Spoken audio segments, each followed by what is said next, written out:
2024ஆம் ஆண்டு முதல் வெளிநாடுகளில் யாசகம் எடுத்து வந்த சுமார் 5000த்திற்கும் மேற்பட்ட பாகிஸ்தானியர்கள் தங்களது தாயகத்துக்கு நாடு கடத்தப்பட்டதாக தெரிவிக்கப்பட்டுள்ளது. வெளிநாடுகளுக்கு சென்று அங்கு யாசகம் எடுத்து வந்ததாக பிடிபட்ட சுமார் 5402 பாகிஸ்தானியர்கள் தங்களது தாயகத்துக்கு நாடு கடத்தப்பட்டதாக பாகிஸ்தானின் உள்துறை அமைச்சகம் அந்நாட்டின் நாடாளுமன்றத்தில் சமர்ப்பித்த அறிக்கையில் தெரிவித்துள்ளது. இதில் சவுதி அரேபியா, ஈராக், மலேசியா, ஐக்கிய அரபு அமீரகம், கத்தார் மற்றும் ஓமன் ஆகிய நாடுகள் தங்களது நாட்டில் யாசகம் எடுத்து வந்த பாகிஸ்தானியர்களை திருப்பி அனுப்பியுள்ளன.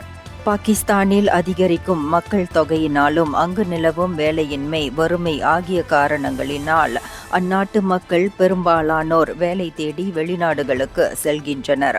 ஆனால் அங்கு அவர்கள் சமாளிக்கும் பல இன்னல்களினால் இறுதியில் அங்கு யாசகம் எடுத்து சம்பாதிக்கும் நிலைக்கு தள்ளப்படுவதாக கூறப்படுகிறது. இந்தியர்களின் இதய குரல் மக்களோசை.